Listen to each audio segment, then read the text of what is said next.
I felt a sinking feeling in my stomach, even though I had asked for this. I in fact just begged for it. My hands were shaking and I could hear my heart in my ears. He looked so calm as always, like he was feeling nothing while I was outwardly suffering. I knew this was it though. If I let this moment pass, then my fear of rejection would keep me from ever knowing the truth of his feelings. Lord Sesshomaru finally looked like he was going to say something, but I stopped him before he could.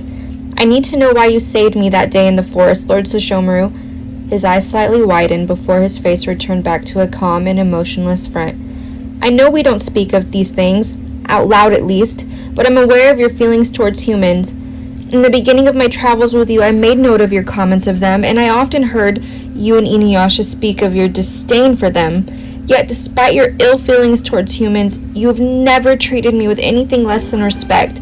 You've always protected me at all costs. You've even risked your life for me, each time unknowingly causing my affection for you to grow. My cheeks burned with embarrassment, but I couldn't stop myself. Why did you do it? Why did you save my life and then allow me to travel with you? I must have a true answer to this. If you do not answer these questions with true thought and honesty, I cannot continue to allow you to come see me anymore. It was like a waterfall of emotion and boldness with a side of word vomit just kept pouring out. I regretted threatening to end our relationship, mostly because I knew I could never truly do it. No one threatened Lord Sesshomaru like this, and here I was, a human girl, giving him ultimatums. But I knew no matter what, I had to get through to him. He sat there with his arms crossed, still sitting Indian style, while giving me a thoughtful look. Ren, I will answer your questions with true honesty if that is your wish, but take into consideration that you may not like the answers you receive. I gave a slight smile to his response, nodding for him to continue. My true and honest answer is that I don't know. He blankly stared at me. My face went pale and I felt an anger boiling inside of me. I stood up and began pacing the floor, working myself up further as each second passed. Of course! What should I have expected from you? You never give me more than a sentence at a time. This was ridiculous to come to you with my feelings and thoughts. I am such a fool! I was going to keep going, but he sternly silenced me. Rin, that's enough. I am not done. Sit down. I dropped back down to my spot with red cheeks. He gave me a sympathetic look and continued on. I don't know, Rin. I can't pinpoint a reason. I don't know why, after spending my entire life detesting humans and hating my own brother for being part human, that I chose to do everything in my power to protect you. I had just lost my arm to Inuyasha and I was raging with anger, but you came along and smiled at me with warmth. You tried to help me, even though you clearly were the one in distress. You put yourself behind me. I would heal quickly in the end, but you were bruised and starving. I could see you were in some sort of trouble. Still, I ignored your wounds and frail state, trying to mind my own business. Once I was healed, Jock and I began leaving you in the forest, yet I kept wondering what the little girl who brought me food was going to do, and if she'd be okay. I scolded myself for even giving such things a second thought. You were disgusting and beneath me, just like every other human I'd ever come across. I told myself that over and over, until the smell of your blood filled my nostrils. We eventually walked upon you lying dead in the forest, and my first instinct was to reach for Tenseiga. I told myself if I wanted to test the powers out of Tenseiga, this would be the ultimate opportunity. But I hesitated, because to bring back a worthless human would be against who I was to my core. Yet, somewhere deep inside, I found myself wanting to save you, more than I wanted to test my sword. Then Tenseiga kept urging me to bring you back to life. At least that's what I thought it was doing. The direction you had been running towards was mine. This thought occurred to me, and it was then that I knew I had no other choice but to save you. You were coming to me, and you lost your life that way. For that, I knew I could not let you die. Lord Sesshomaru sat still with his hard gaze, but my face was one of horror. Tears rolled down my face, but I could not let his words deter me from getting all the answers I so desperately needed. Then tell me why, Lord Sesshomaru. If I was so worthless to you, then why? It still isn't making sense to me. Why let me come along? Why protect me from then on? Why go out of your way to rescue me? Why? Why this? Why do you still come to sit in silence with me if I am so beneath you? Your answer cannot just be that you don't know. There must be an answer. Never had I yelled at him. Never had I shown him such disrespect. It felt like with my words I was crushing the image I had always wanted him to have of me. I was throwing a fit like a brat child who didn't get the answers that she wanted, and I hated myself for it. He stood up for the first time, walking towards the door and looking out at the rain so that I could only see the back of him. Run, do not show your tears. They are wasted on me, for I am the one who is truly beneath you. My heart stopped and I felt my whole body freeze. My great lord would never say such a thing.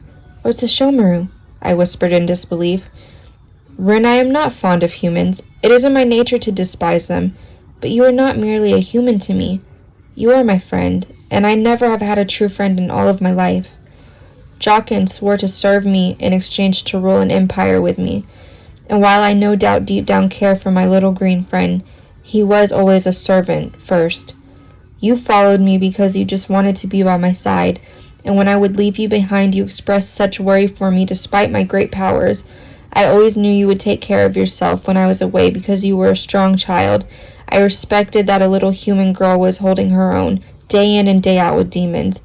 I know that leaving you here hurt you, Rin, and that was not my intention. You see, while you did hold your own while traveling with me, I had to come to terms with the fact that you were still just a human girl. I am a demon with powers that could destroy you, and enemies I would always be protecting you from. He took a long pause, so I took the opportunity to respond. So I understand. I would be a burden to you, so I had to come here. Of course. What was I thinking? A little human girl should never drag down the great Lord Sesshomaru. I wiped my tears, meaning what I had said with the most sincerity. To me, he was wonderful, and I never wanted to hold him back or get in the way. Sesshomaru finally turned back around to look at me, still lacking any obvious emotion on his face. Rin, I always tell you not to say such silly things. I don't have all of the answers you want, but you must know that I just want you to be safe. I will always protect you. It is my sole duty in life.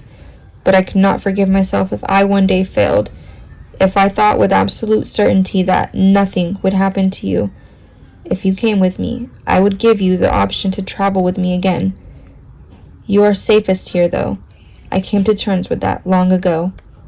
I stood up with my heart beating faster than it ever had before, and I rushed over to him. I grabbed his hand desperately, causing his eyes to widen in surprise. Lord Sesshomaru, please take me with you. Give me that choice. Let me choose. I am no longer a child. Please give me this respect. Let me make my own decisions. I can no longer endure this. I love you, Lord Sesshomaru, and I know no other way to live but by your side. We both tensed up, and I quickly let go of his hand, realizing what I had done. I would never be able to take those words back. And we'd never be able to be the way we were before I said them. For the first time, Lord Sesshomaru's face showed fear, and I could see he was outwardly moved in some way by what I had said.